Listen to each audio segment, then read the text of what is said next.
The power of the web. The internet can help you to live your dreams and to design the perfect lifestyle that will make you truly happy. Whether you have a small business that you want to turn into a big business, or whether you want to make money writing a blog on a topic you love, internet marketing can do that for you. As an internet marketer, you can make a truly passive income. That means earning a living by writing an amazing website once or creating a product once and then letting the income roll in forevermore. You can even do this as an affiliate marketer by selling someone else's product. As an internet marketer, you can earn a little money on the side, writing articles for other people. The only problem, most people have no idea where to begin with this. When I tell a lot of people that I make money online, the response is often to look at me perplexed. What do you sell? Well, nothing. Where does the money come from? I actually had to promise my grandma that what I was doing wasn't in any way illegal, because she found it so hard to understand that I can make money without leaving the house. My sister recently decided she no longer wanted to do her current job and said that she'd like to start online like me. She asked me how she could get started, what she needed to learn, and what a good resource would be for her to begin. And I was just kind of lost for words. Truth be told, there isn't a really great resource out there for people just getting started. Truth be told, there is a huge amount of misunderstanding regarding what internet marketing is, what it's capable of, and how you should get started with it. This is why you see so many businesses get it entirely wrong. Have you ever visited a business site only to see that it looks completely unprofessional and cluttered? Have you ever visited a brand's social media page to see that it hasn't been updated in months? Or that what is there is just uninspired and unlikely to convince anyone to buy from them? A lot of small businesses will recognize the power of the web to bring them money and customers, but they won't have any clue how to begin. Thus, they will often end up just hiring the first SEO, search engine optimization company they can find, and hoping blindly that the company will maintain its side of the bargain and actually help them get to the top of Google. Sometimes that happens. Other times, the company uses outdated, spammy techniques and the business goes bust. Either that, or the company does nothing much and the small business just wastes a lot of money.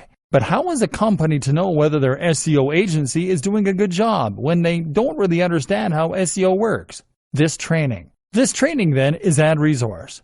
This is a training that can take you from zero knowledge regarding the economy of the web, SEO, internet marketing, all that stuff, and bring you up to speed. You'll learn the technical skills to build a brand, promote it online, and create a marketing campaign. You'll also learn additional skills that can take you to the next level. Skills like design, website development, and videography. And you'll learn how to leverage all those skills, how to harness them, and how to use that to accomplish all kinds of amazing things. Yes, small business owners will gain the skills they need to be able to build their businesses online. But likewise, you can also take these skills and go freelance. You'll be able to make money on the side, or as a full-time career, by selling your newfound internet marketing skills. Or if you prefer, you can take those skills to create your own blog or YouTube channel. Then you can promote a cause that matters to you.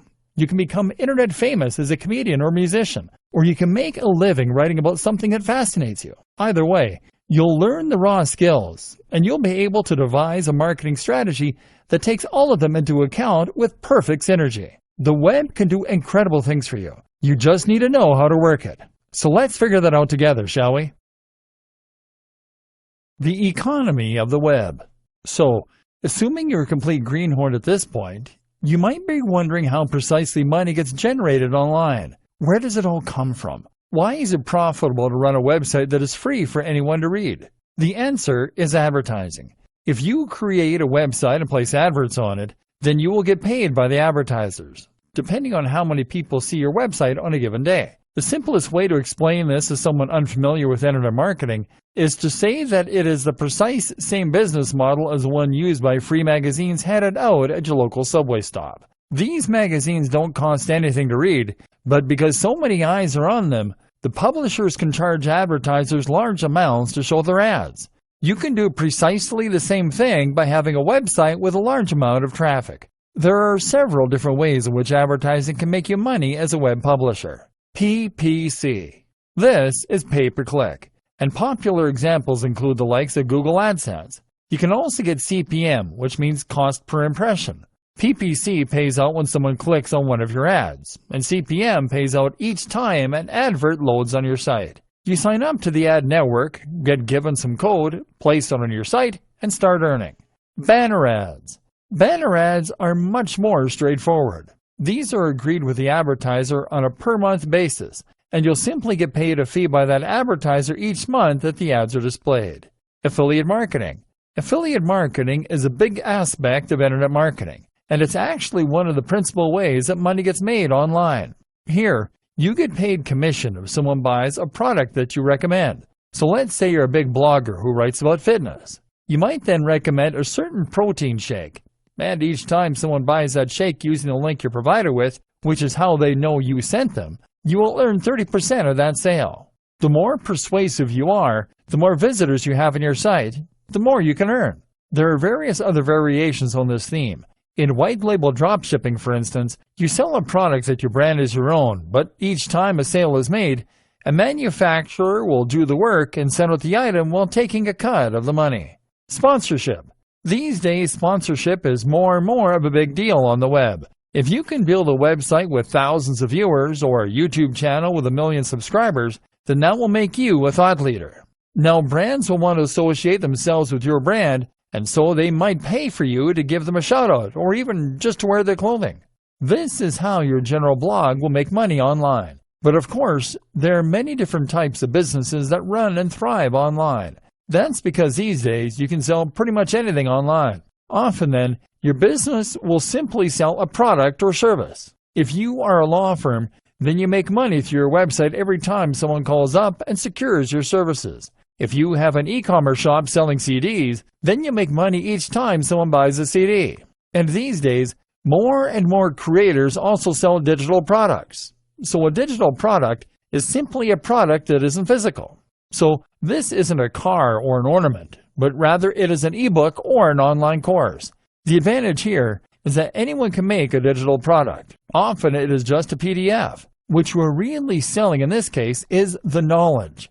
Likewise, a company can sell digital services, which means they'll be selling article writing, web design, search engine optimization. In other words, they'll be selling things that the other sites can use in order to be more successful selling their products. Whatever the business model of the website, social media channel, or YouTube channel, the constant truth is that more traffic equals more money. The more people view your site, the more advertisers will want to work with you. The more you'll be able to sell products for commission, and the more you'll be able to sell your own products or services. That said, there's one thing that is actually more important than traffic, and that is engagement. In other words, do the people who come to your site go there because you have advertising everywhere? Or do they go there because they love your brand, and they're curious to know what you're going to write about next? It's the true fans that are likely to buy your products and to follow your recommendations. They are the ones you want on your site. The balance of power. In each of these different business models, the balance of power is slightly different. Your aim is to ensure that the balance is in your favor as often as possible. So, for example, if you are making money from PPC, where do you think you are in the ladder? You're right at the bottom. Somewhere at the end of this long chain, someone is making a purchase. AdSense means that an advertiser is paying Google for each visitor, and Google is then giving you a percentage of that money. So not only do you have Google as a middleman, but you are also losing a customer, normally for only a few cents. That customer is then heading over to another website, where they are making the other company more money. You know that on average, each customer is worth more to the advertiser than they are to you. Otherwise, the advertiser wouldn't have the money to pay for your adverts. It wouldn't be profitable. So, you should think long and hard before covering your website and ads and calling it a day. If you go direct to an advertiser and get paid per month for a display ad, then you'll be a little higher up the ladder, because you'll be making money directly from the advertiser without anyone taking a cut in between. Better yet is to be an affiliate marketer. Affiliate marketers often make very large cuts of the overall profit, and in the case of digital products, this can sometimes be as much as 70% or even 90%. The product owners don't mind giving away so much profit because they wouldn't have made the money themselves anyway. This is in addition to what they're already making from their own sales. And the more commission they give away, the more sellers they attract to help them sell units. But you're still giving away some of the profit, and you're still not in control of the brand. Moreover, you are still sending someone away from your website in order to make that cash. And this is why it's better yet to have your own product whenever possible. And if you're a business that sells an actual physical product or a useful service, then you will still be in the strongest position possible. Then again, there's nothing to stop you from having multiple different revenue streams on a single website. You can run a blog that makes money from AdSense, also has a paid banner at the top of the page, also recommends affiliate products in the body of the blog post, and also sells an ebook. And why not offer a consulting program on top of that? Either way, this is what makes the web go round. Well, that, Google, and content. An introduction to SEO. So now you know how money is made online, and how you can get rich from a website that doesn't sell anything. More to the point, you know why you need traffic and eyes on your brand in order to be able to generate that money. And how do you get eyes on your brand? The number one option for most sites and businesses is to use Google. Google is by far the largest site engine, and most of us use Google to look up anything we want to know or use. Want to buy a hat? Then you'll probably search Buy Hats online. Want to find out the best exercises for getting great abs? Then you'll probably search for best ways to get great abs. Search engine optimization is all about making sure that your site is the one that comes up first or near the top when someone performs a relevant search like this. That way, people who are looking for your products or your content will find your site. This is still probably the most effective way to bring new visitors to your site and to increase your brand's visibility. But how do you get to that point? A brief history of SEO. To get your site to the top of Google, you need to get inside the mind of Google. That means cracking Google's algorithm and understanding how it indexes and ranks websites. There was a time that this was all very simple. Essentially, Google maintains a huge database of websites and keeps information regarding their subject matter, their quality, etc. When you search Google, it consults this database in order to present you with the most relevant responses. Google builds this database using spiders or bots. These are programs that trawl the web in order to scrape content and add it to the index. To find new pages, these bots will follow links on pages that are already in the index. Google decides which content is a good match or not, at least partly by looking for exact phrase matches. So, if you search for the term buy hats online and there's a website in its database that uses this phrase several times, it will consider it a match. It also considers quality, and one of the biggest indicators of this quality is the inward bound link. The reasoning behind this is that if a website has linked to your website, then it must approve of your website. This looks like a testimony of sorts, and so the more links that point to your site, the more important and high quality it is thought to be. And back when Google first launched, this was pretty much the only thing you needed to know about SEO. To get to the top of Google, you just needed lots of content that would use the same keywords over and over again. And you needed to get lots and lots of links pointing to your site,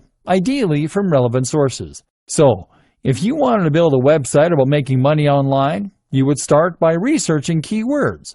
That would mean using Google's keyword tool in order to see which queries related to your topic were the most popular among users. In other words, which phrases get searched for the most. Let's say you then pick Make Money Online. From there, you then start adding new articles to your website, each containing the phrase Make Money Online a few times per paragraph. And on top of that, you then write content to submit to other websites, perhaps some content farms like eZine articles back in the day. Content farms are sites that let anyone add new content to their pages. This means that you could write 100 articles a month on how to make money online and ensure that each one included a link back to your website, using the anchor text Make Money Online. And with time, these practices would be enough to ensure that you got to the top of Google. But that was then. SEO is much more complex, and in many ways, it has evolved to the point of being something completely different. So, let's examine what it involves now, shall we?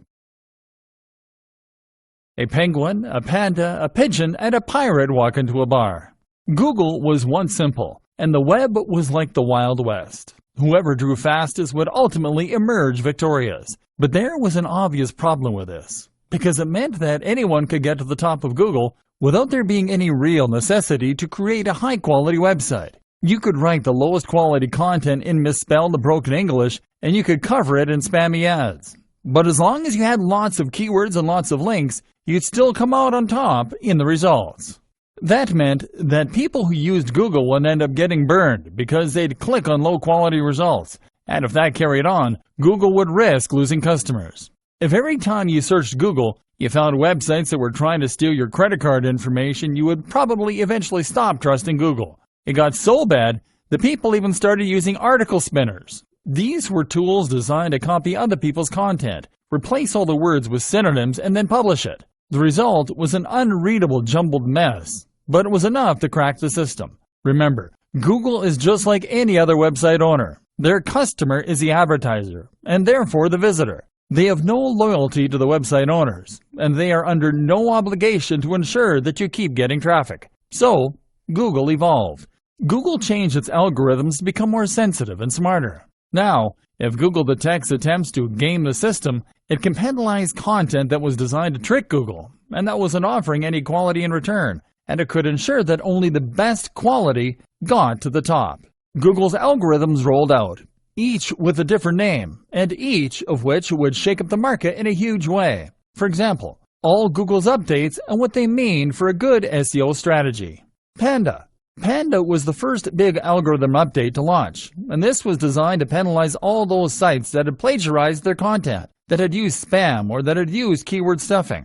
Keyword stuffing is when you try to get Google to rank your site for a certain keyword and you go way overboard in inserting the keyword into your text to the point where it becomes unreadable. Welcome to this Buy Hats Online website. Looking to buy hats online? Buy hats online here. It sounds funny, but people were really doing this. All those sites that were guilty of so brazenly manipulating Google's algorithms were punished, sent right down to the bottom of the SERPs, search engine results pages. This actually destroyed some businesses, and many people were very angry at Google as a result. But in Google's defense, it had always told site owners to write for the user and not to write for Google. Penguin. Penguin targeted spammy techniques focused around links. All those sites that had created hundreds of thousands of links on low-quality sites were penalized. Fortunately, Google also presented a links disavow tool that site owners could use to disassociate themselves with low-quality links. Google emphasized the importance of quality links over quantities of links.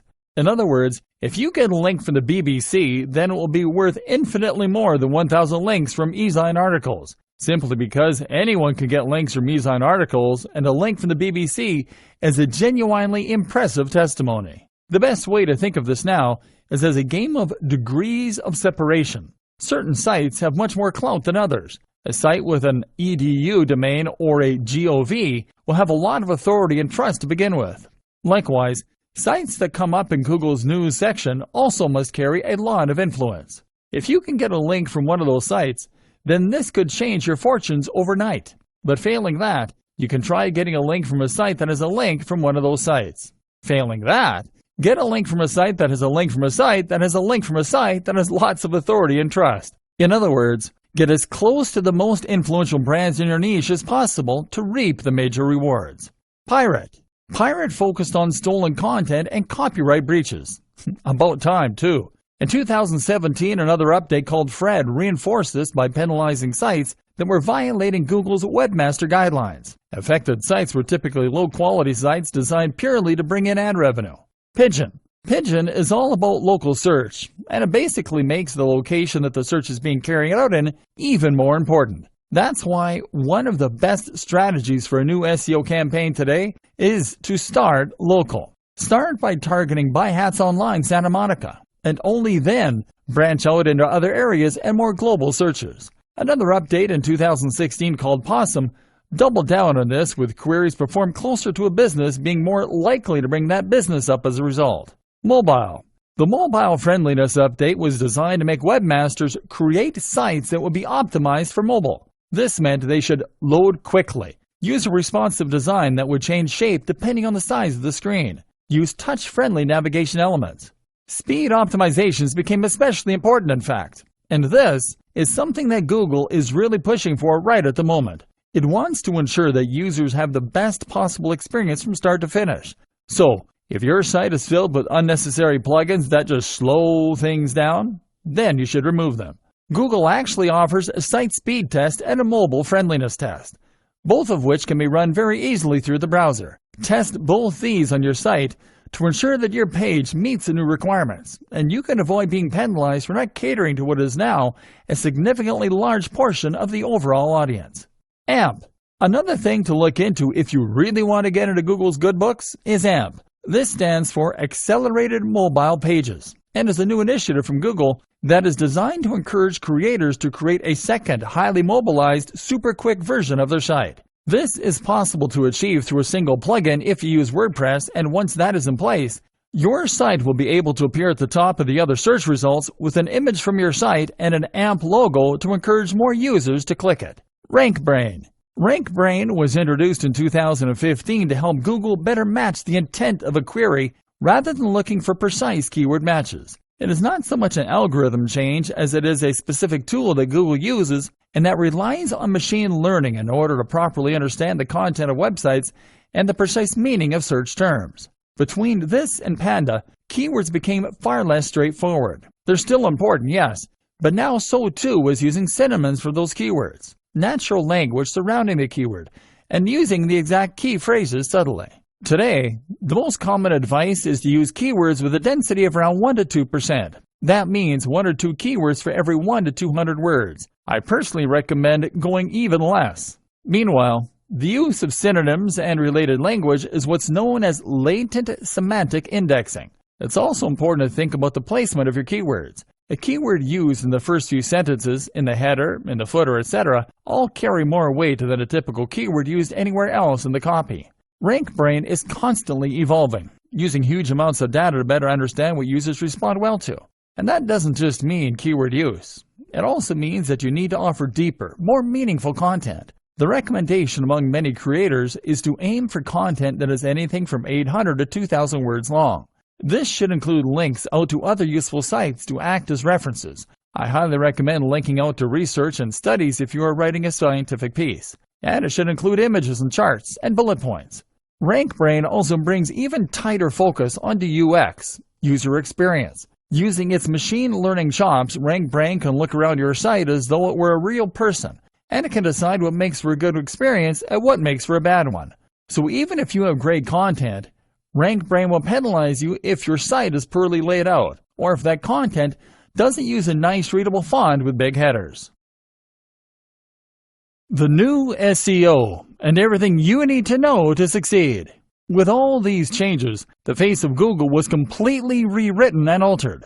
The latest version of Google's algorithm is called Hummingbird, but this in fact incorporates all of the above algorithm updates, machine learning tools, and more to form a cohesive whole. Moreover, Hummingbird is different from previous Google algorithm updates because it has the ability to grow, adapt, and evolve on the fly. Now that means that Google can update its index from day to day and change the way it looks at our sites. And that means that anytime we crack the code, it can change again.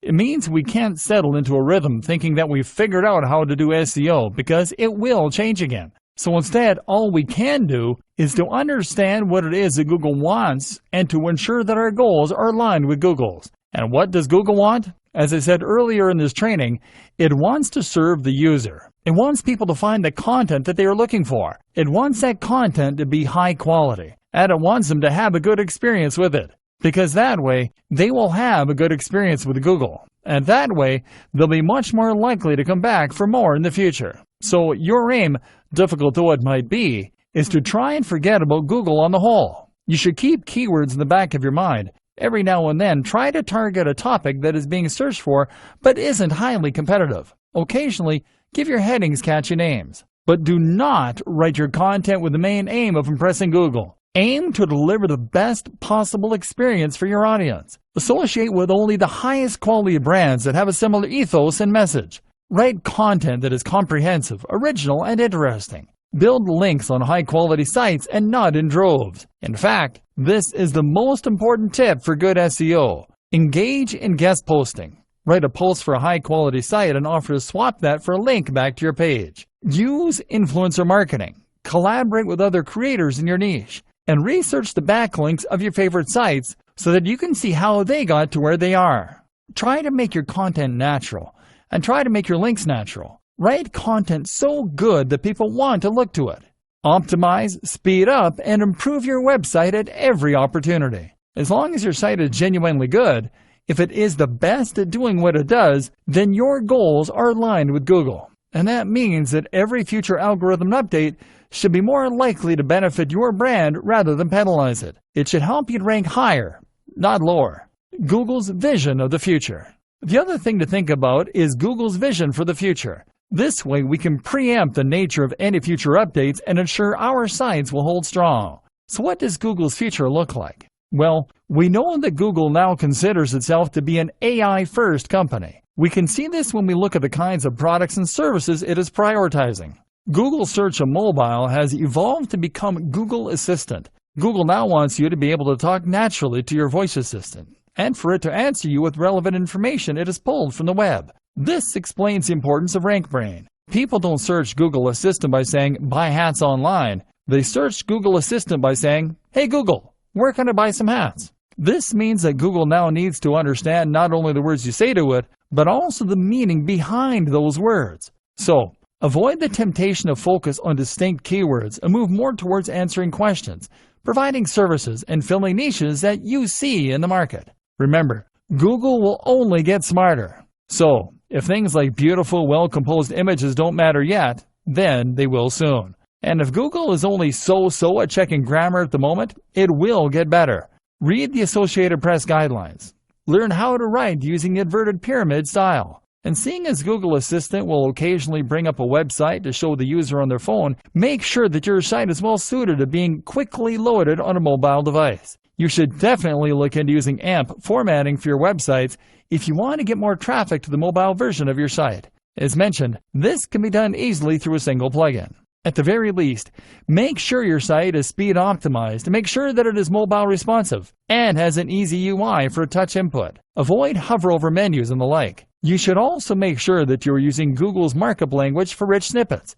I'll lead you to research the specifics of how this works, but it basically means you're adding some additional HTML code to your site to tell spiders and robots what certain features of your content are. For example, if you are going to provide a recipe with ingredients, then you can use the markup language in order to highlight those ingredients. This is what allows Google to highlight this kind of information, along with review scores and the times of concerts and events. You'll see all this highlighted right on the SERPs, Search Engine Results pages, anytime that you do a search. And of course, this is very important for Google's Assistant's ability to answer you in natural English when you say, "What time is a concert tomorrow?"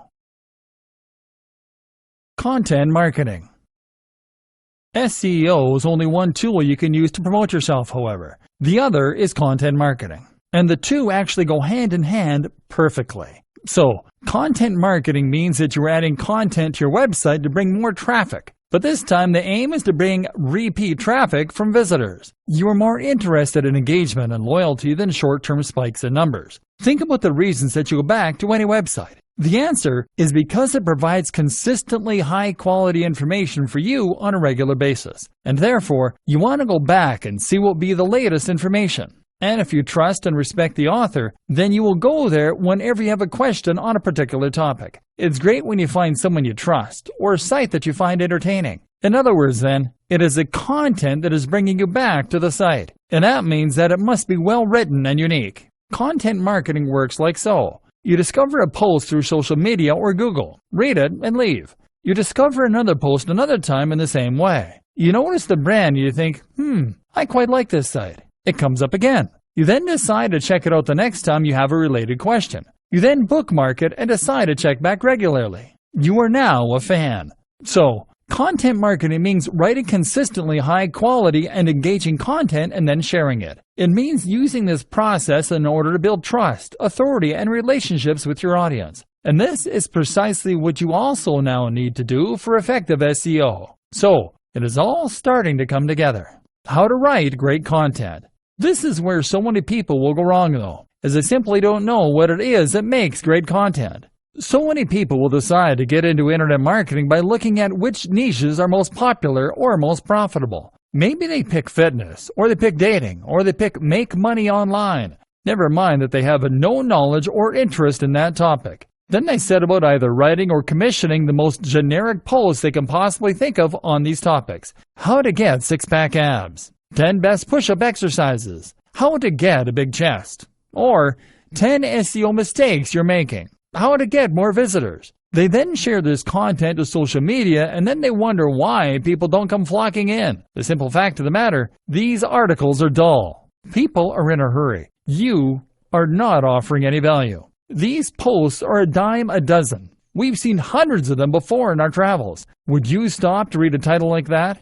And this is why I'm going to say something unpleasant to hear. If you don't have a genuine interest in the niche you're in, then there is no point being in that niche. Because in order to offer any value, you need to say new and exciting things. And to do that, you need to understand the topic completely.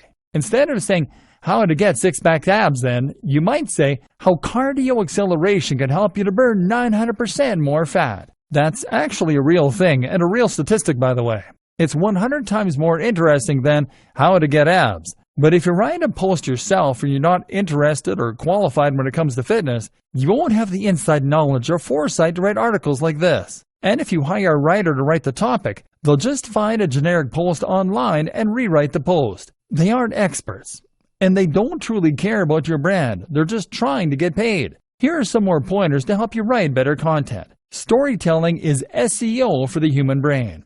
We are naturally inclined to enjoy stories. We like stories because we have been listening to stories around campfires since the very beginning of our evolution. We've evolved listening to them. We also like stories because we can imagine ourselves in the shoes of the person in that story, and that gets us emotionally invested. If you're about to write a dull post, think about how you could restructure it to tell it like a story.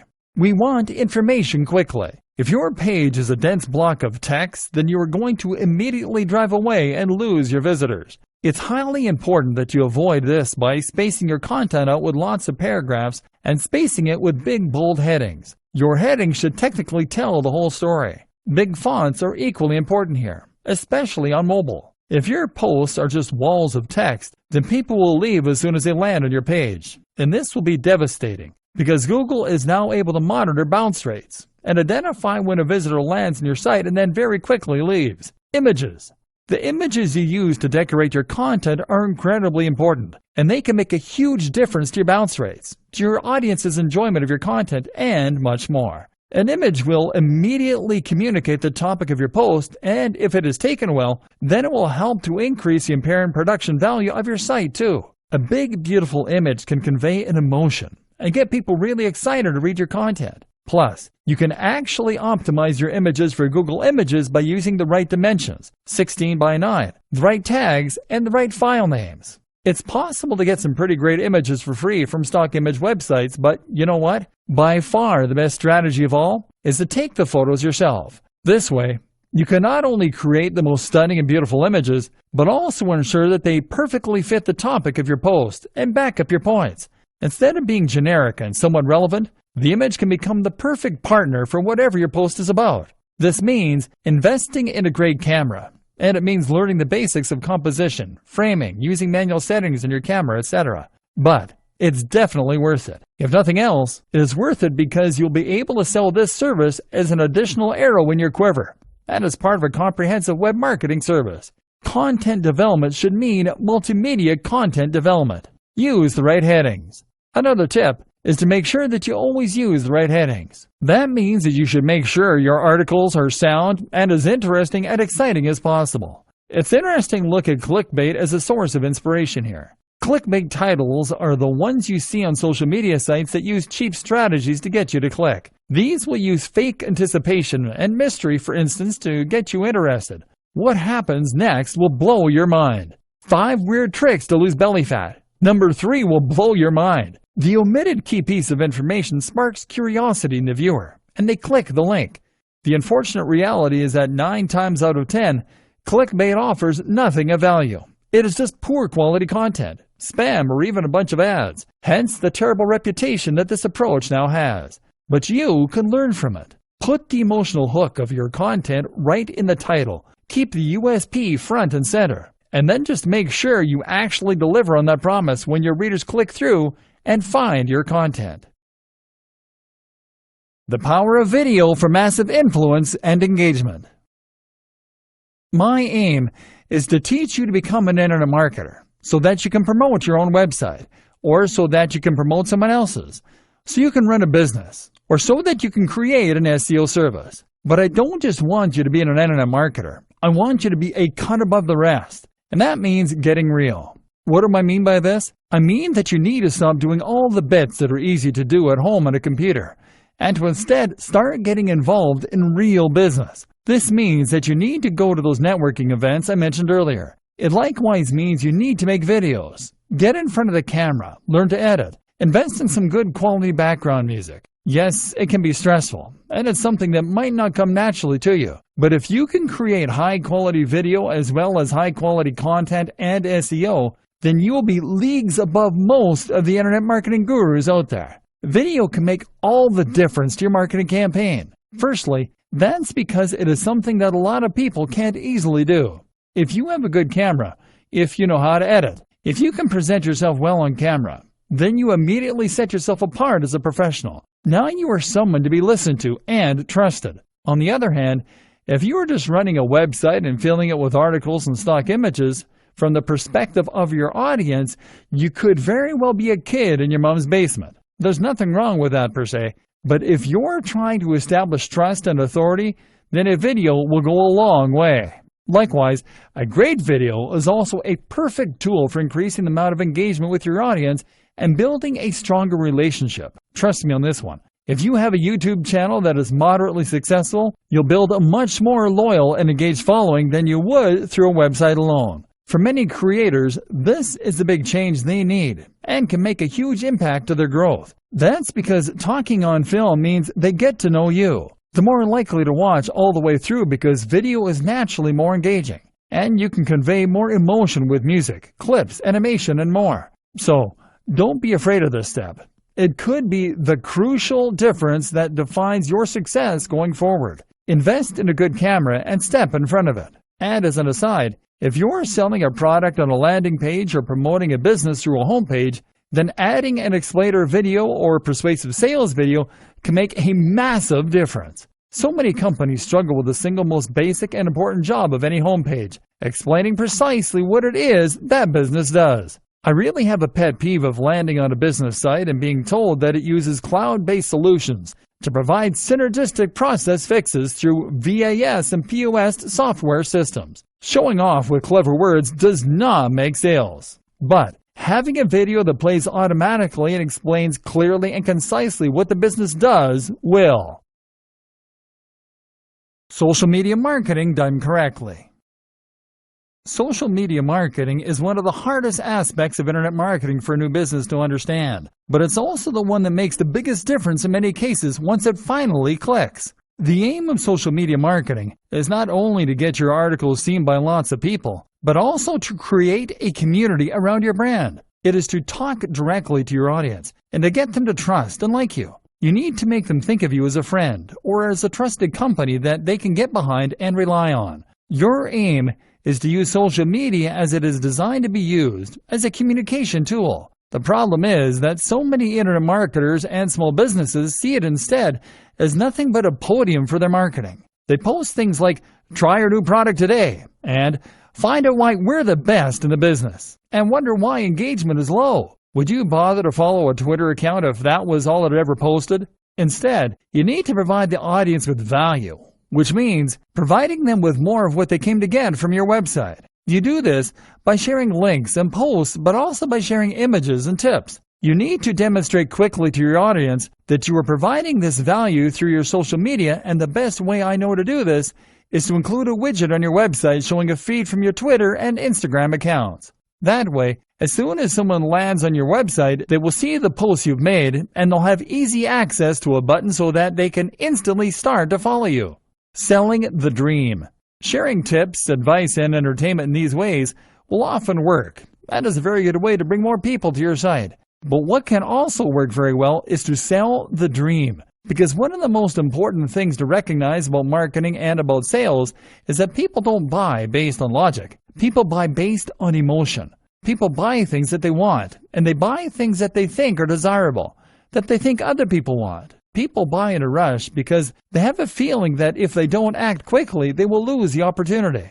This is something that a good persuasive writer can use well. And people often follow a brand or an individual on social media for similar reasons. For escapism, for vicarious living, to chase a feeling that they enjoy. This is why women on Instagram become rich and famous posting images of themselves wearing nice clothes and going out partying. People can follow those creators on social media and feel as though they're partaking in that lifestyle. They can enjoy the way it makes them feel, and they can be inspired. Of course, this makes that person very good at selling clothes too. Likewise though, if you have a fitness brand, then you will likely want to promote that brand using social media by showing images that gel with the message you want to convey. You won't post images of you lying in front of the TV with a six-pack of beer resting on your gut. You'll post images of you running on the beach as the sun rises, or hitting the weights hard at 6 a.m. If you have a blog about earning money online, you'll post images of yourself in a suit, sitting at a computer or looking at code. You'll sell the dream and the value proposition. The value proposition is the emotional hook. This is the why that drives your business. Why do people follow you? How do they want you to make their lives better? And how can you communicate this better? Social media for communication. And like I said, social media is also a tool for communication. This is how you get people involved with your brand. It's how you get people interested in what you have to offer and make them feel you're listening.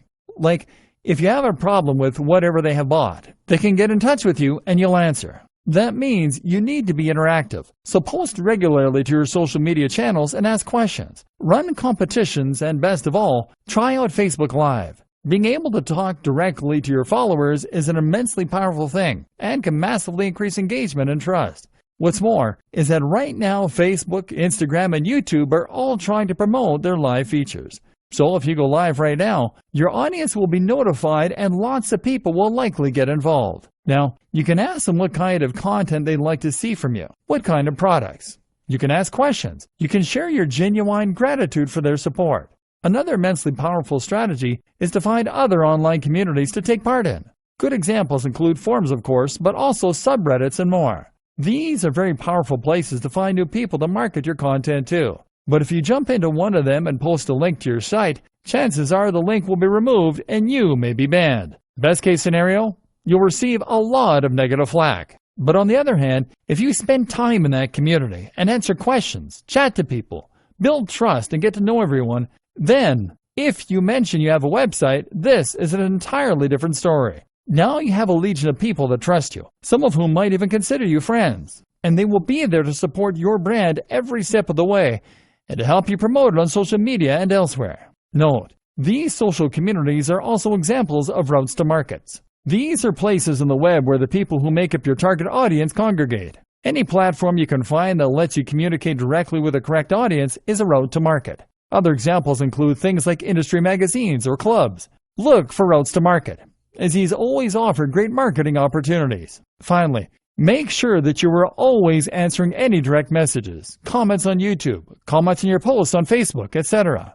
All this builds more trust, more loyalty, and more interest for your brand. Read the book 1000 True Fans, and you'll see why these relationships are worth cultivating. Branding and building a brilliant website. Absolutely central to all of this is branding. In today's environment, having a brand for your website or business is the most valuable thing you can do to ensure engagement and to build success. And it ties in with just about everything we've said so far up to this point. Your brand is what should tie your entire message together and what should help to perfectly target your ideal audience. It's what will elevate your site above being just another spammy site designed to get ads and turn it into something that people and Google love. Google came out several years ago now and said that it would support brands more in the future. A lot of people reacted badly to this news, seeing it as an attack on the little guy. The assumption was that Google would now be a big fan of sites like Coca-Cola and not care about smaller, unknown creators. That's not the point at all. Small brands are fine. Personal brands are fine. Brands that use your name. What's not fine is calling your website something like ways-to-gain-abs.com. That's not a brand. That's a keyword. That's you making it abundantly clear to Google and your prospective visitors that you don't care about the quality of your work. You don't have professional pride. You have a tool for making money.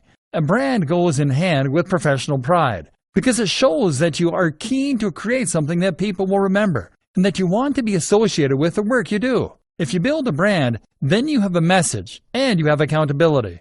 Think about it. All of the top websites that you visit currently have a strong brand. They likely have a great logo, their own style, a strong design language throughout their website. They know what they are, and they know who they're for. And this comes across in the quality of their layout, in the cohesion across their social media, all with the same username, the same logo, and the same ethos, and in the little touches like their video's background music and their bottom thirds. This is what makes something memorable and professional, and this is what you need to do as well. How do you create a brand? Creating a brand doesn't mean creating a logo. A logo is just one aspect of a brand, and it's not what comes first. What comes first is a mission statement. A mission statement is a phrase belonging to a business that says what it's all about. This should explain what, how, and why. What do you make, sell, or do? How do you do it differently? Why do you do it? I highly recommend watching Simon Sinek's excellent TED Talk on the Golden Circle at this point. It's called How Great Leaders Inspire Action. Most companies will think about the what. We make hats. We design websites. We provide legal advice. Many will think about the how. We use the best materials. We outsource to China. We resell, but with a value add. But the why is what matters most. This is the motivation that spurred you on to get involved in the business in the first place. It is what makes you get out of bed in the morning. And it's once again why you cannot have a successful website or business in a niche or industry that you don't truly care about. So, if you have a restaurant, maybe your why is because you want to introduce the world to healthier, cleaner, and more responsibly sourced food. If you have a website about fitness, maybe your why is because you want to inspire the feeling of accomplishment in your audience. Whatever the case, you need to understand this because it is what will give you your value proposition. It is what will give you your design language. And it is what will create your marketing opportunities for you. This will also allow you to find your buyer persona. This is your ideal customer. And through a combination of surveying and of thinking about your brand, you will be able to draw them up. Now, you need to ensure that your strategy is aimed at this person. It is a huge mistake to make a website that you want to be for everyone. If you do that, then it won't be particularly interesting or inspiring to anyone. The key to remember is to make people into real fans. Remember, content marketing and new SEO are about the quality of your followers, not the quantity. You want engagement. Ask yourself, is yours the kind of brand that someone can be a fan of? People just don't know about Apple. They are fans of Apple. People are fans of Tim Ferriss. They like what these brands stand for. They feel they know them. They want to associate with them. To get to that point where your site is inspiring to people, you need to stand for something other than getting clicks on your AdSense, web, and logo design. With all that decided, you can now go about designing your logo and your website. The logo should be simple, it should be minimal, and it should be versatile. This logo will be used across all your social media, on your website, etc. You need to avoid being cliché while at the same time making it clear what your site is about and who it is for. In an ideal world, the combination of your logo and company name should be enough on their own in order to let the right people know that your brand is for them. If you're struggling for ideas, try making a mood board. This is a collage made up of images, logos, site designs, and more that you like the looks of. Looking at these can help a lot to give you a kind of direction for your brand. If you put them all together on the page, you can then start to get ideas for unique ways of combining them, and that will give you ideas for your own design. Actually, build the logo using Adobe Illustrator. This creates vector files, which are files that can be resized to any degree without losing any of their quality, and which can be edited as well. JPEGs, PNGs, and GIFs are not portable or flexible enough for your uses. So that is another thing I want you to learn. I want you to learn to use Illustrator and to make good designs. Like videography and photography, this is a skill that will elevate you above spammer and into content developer. That's when you start to become highly in demand. WordPress. Finally, the website itself should be built using WordPress. This is a free tool used by over a quarter of the websites on the net, including many of the biggest brands. It is highly customizable. There is massive community support, and it is completely free. You can install new plugins with a single click to add more functionality, and you can install new themes in just the same way too. And by doing all these things, you'll be able to make sure your site meets all of the requirements we've learned about over the course of this training. That means being able to implement AMP, Accelerated Mobile Pages, with a single plugin, for instance. Being able to install a theme, and know your site will have a responsive, mobile-friendly layout, or being able to apply ad semantic markups. Using WordPress means using a tried and tested tool that has helped countless others to become highly successful. There's no good reason to introduce more elements of confusion into the mix, or to make life harder for yourself by using a tool with less support that requires you to implement these features yourself. Your strategy. We've covered an awful lot here, but we still haven't covered everything. Not by a long shot. We haven't even touched on email marketing, for instance. Nor have we discussed how to go about conquering YouTube. We haven't really dived into good grammar, etc. for your blog posts. But this is about the bigger picture. This is about strategy. I hope you've learned enough to now understand how internet marketing works and what you need to do. It's about having a solid brand, one that people can get behind and feel excited for. It's about having a great logo, a modern web design and content that is unique and exciting. If you can do all of that, then you can create a brand that will inspire and create true fans and that Google will like too. It's about expanding your own skills to create wonderful multimedia content and branding. It's about being able to make videos, to understand the psychology of persuasive writing, to sell the dream through your social media. Develop your skills. Don't be afraid to step in front of the camera or to network in person to find those opportunities for collaboration. Be a real professional who is proud of your work. And the rest is just implementing a regular steady stream of high-quality content with subtle use of keywords and LSI. It is a matter of getting guest posts on the highest quality websites. It's a matter of sharing your content on social media. That is how you create a cohesive internet marketing strategy.